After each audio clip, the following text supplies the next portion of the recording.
Yada say yamwakwa baby me Adom TV Badwam Media no na o hye no ne eye benada na 14th nti nche na afi bosomi ni mu apai koso ana pem ko wanim etu a oka che ayampa nti esa na ma January na yetenten e dia ma nche kora wo pesa akatua ne bantem no dwumawura nsusu aha go ya na January no ne ma is slow kakra tu ko to dwan mu a na wakai adwumawura na wakai aboafo a wode wadwadie abeso asenenti yenya bitua oka bebi a wo bia bompa ma adwumawura no ne adwuma no mu mpanefo se be ya bibia bekoso eyeyi a na nso eyeyi e de amount ye mo ache ye mo akwaba me ne owura Bismarck akwasinsi aboaten eni da kwan se bre bi beso a santema mpon kwa akogina ho na waye no honorable good morning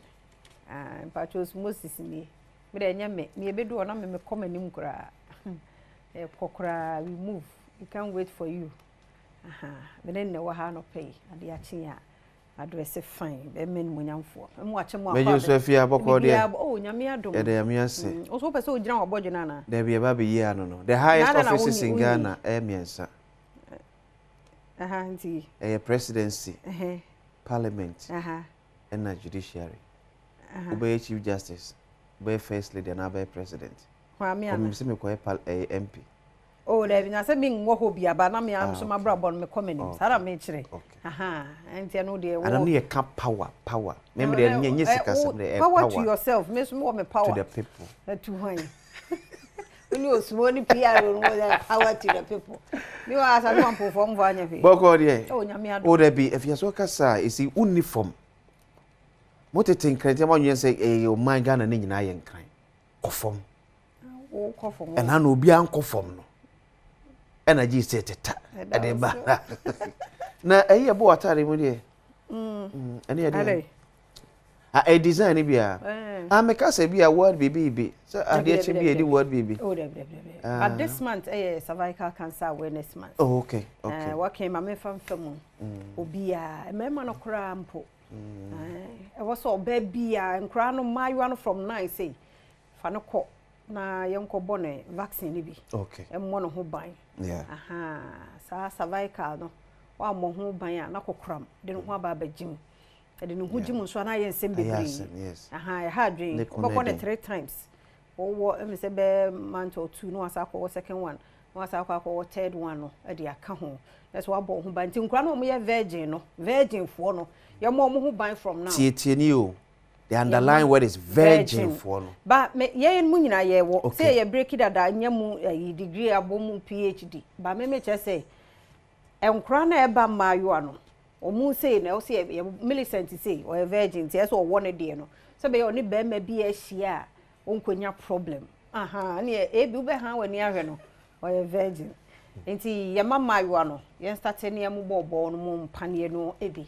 Your mom who by because yare bia kwesi had train ya say wa wodie no anu no ho had train and ehun so no bi na bia na wo be fa ne say bia infection no bia kekenti wo treat until we go hospital ni akwa akohwe ko ne nhwe wo cervix no ano wa wodie no ano ne nhwe say ho ye kama na tunya bo ho ban wo bo pane no na bo ho ban fi sa mo no a e ma ohaw e ba awodie no ano na ye nyina ya ka bom abre cervical cancer no ase so ka cancer na atwema adwene tem nem so ultimate ready a graphic report or the bar ye say oral sex the leading cause of cancer na me kan kakra I think a hard drink mema no mom ho ban yes mom ho ban oral sex no say na doctor for say about leading cancers forms of cancers what Ghana nyina sesa de kan sa wono kwantwoma wo yire ba ku bia na nim se gay wo gresa nye ba ko na ate ho a no de sa wone no a na obi anko ba bia ne yenko a ye ho no a ye circle na mu dia and one of bia dia fam ba se na fie ni adwo ni esa because obi ada ne de infections de bia na bi wo no ho aw bubom sa no asa de no sa no be very careful careful this say you no nko ade a and ya wa de na nti agya wo ho no asesem kakra se be ya ni die ho akwadwo ho afie ni amani akoso ni nambasa no sa de wanye careful na sa minimu kokram no bia na ye because infections bi o hwa ye fie ni hu mumye nyina ye ho ban ya mo no ho ban ye ho ban ma ho hunidie nso nkoso yes twansuo gu ho saa nsuo no akeke wo hia soap bi ni ade bi amfa nkwase ho ko nyame abodie mu na ho no ayo kama niema no wo ho clean ho mfa samore no ko rewura ho se wo tete ho be wie che ne fi na wo sa de ko ho nti ye yesa niema we ya de prevent ye ho a se niema bia be kama pantino so ya asesem bia mo no ban usi so ma heat nkom so wa fan sen wia so kra to so ya ayone asie ho no asie ho no kele mo bia timi ansen wie ma to so elim se na ma bebre wo mo pese mo pant be say abonte fine but make sure say iron what heat ama odi ato asie ho de so why at least unya panty 7 every day bia na o sheba ka nyumre de ya ja to so na mframa mfam kakra ba data wu pie de ya hye mo pasi daily graphic wani agede sese ofia wotu amanfofo sene be ya kokuram yade ya edi ni pewo ye memu tie director tu abras well bad you too sene be ya mama isi wo bi director simi mo ho bi se anyu de ya omunya ntoso anoka de nchi ba ni nyina ka ho eye no kore oh yes ana pampe wo de da heat dem a heat ni so kra kose infection ni so bi research be ya oh afia oh it depends on panty kro wo se no na make and then online no ya be dem ye free wo fia ye free bra no we yi kakra oh but we be shot ade e be nya so ye kan free ntina de da so na fie na patre na nye so be si krom na we jagum sa na tete da bi shane be chekere kama enyu mede munye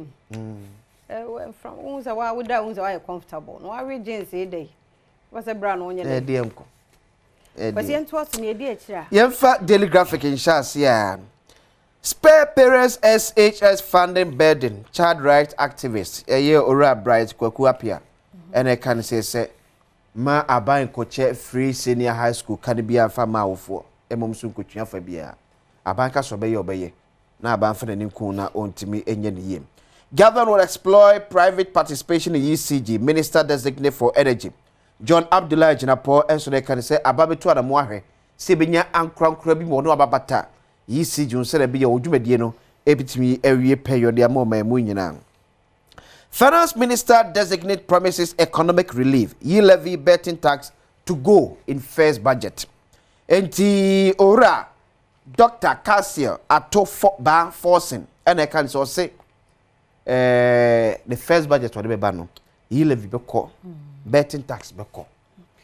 Okay. Yes. I know chepa oh yes. Oh so say ministries ni nyina fie ne ti e finance. Yes.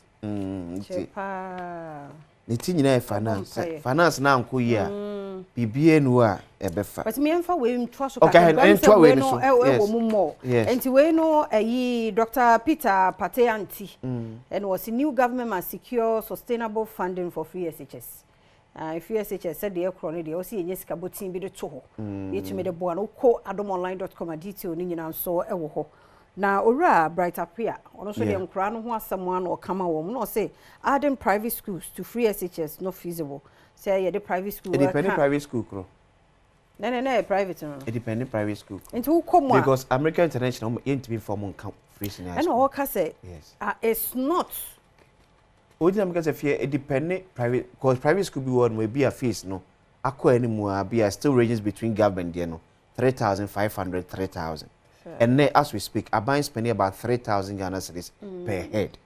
Okay. Additional for senior high school. But then, for example, we make offer SOS near 120,000 cedis per term. And from account we own. We make offer American International on which around say 54,000 cedis. And account. And you know, so okay. Say no the. Oh, say me the year because a boshe. Yeah, by share. You know, yes, also with him. And also tell say your private school be a one kasa kra kwa mpese ye school kwa beka free in high school levels ora patisa e de we to just say and many me ya no say education ministry minister me I know everybody district yeah ministry bi o hono mu a no de enche because see said the aduane ene ho nsensem no so e wo ho to we so de ekokobo em say no na eda page ne so na nya no no ye different we be cautious in handling oral matters for oral na no no asem me ho we ko ye to abla from oral na making nti am asem no say jini buati akotro graphic for page and say please don't confuse the oral cancer with Bahamas oral. I ni pana ho ni. Enti sa aban oral no ye capital. Eno ye capital O R A L. And oral cancer no ye small O R A L. Enti eno de no kura no no aboa ya de so o clarify ho no tesa na fo no obe aboma. Okay, yeah. Advertisement of ministerial means 2025 budget to scrap e-levy. Okay, I can't want some that. Government will tackle corruption head on. President Mahama and Nakacha so for said Ketasha Preka can dream dear. Na beni abre probation at me to Asia Ghanaian Times and the overseer Mahama fulfills promise of creating youth ministry. It was the Mampani John Dramani Mahama Niafe National Youth Organizer of NDC. George Opare Ado, a.k. Pablo, Efoni, and Abba Ahanom. Mama meets IPPs amidst looming power crisis. Eti wana ebuami enyanyo ne ka de mampani Mahama no munyina ayehyiemu an kometimi afasoma ekatwitwiri de da waban entwiomo no ebetimi asorti ere afri wonum. Ashmore hijacks NDC Greater Accra appointment process. Eti Greater Accra Regional Chairman Suna the worker table ne so bose ene appointment also timi ye free Greater Accra no yeso hijack wadia kentenso wadia boso appointment be say krata ebe o so krata enso nya no kre un say because regional secretary no any regional for me can national secretary na ne o de any MMDC na nya no ho appointment na be we ye omoka un say president ayi ne say region bia ntnase no nyine nkrofo mbra Kofobe na okay. And Kofobe be serve as ministers, as CEOs. Okay. Na omombra. Be see Ashmode. So. Because Krata be PA. Here regional secretary in the sign. And they say who Krata from Ashmore. So office here catch Krata me and fan yasem. The emfa no chairman e de no. Chairman because omunhia ye. Emfa you. And the worker table man say Ashmore ye osi akwan. This are here Greater Accra we are what was any position. What I say? Say ya be ku concern abo afa ho.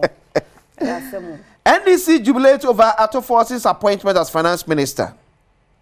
Okay, I will abolish e-levy betting tax in my first budget. MZ account and won asem. But men for the worker terms hana asem kesion. Economic Times. Mahama focuses on creating well-paying jobs for Ghanaians as AGI calls for tax reforms. It is a President Mahama a share one a baby nyuma. So be have was a be ya ye be nyuma etwa kai. If you make us we say Ghana ya katwa nye too bad. But any me consume ya katwa the value of sikano. 3,000 Ghana to see a chebu o memo no. Etwa $3,000 wa brochiri. But the value of your cedi no and am ye sikano imwaye hati. And then inflation am 23.8%. It would be 3,000 Ghana cedis, almost better 700 Ghana cedis a cut off.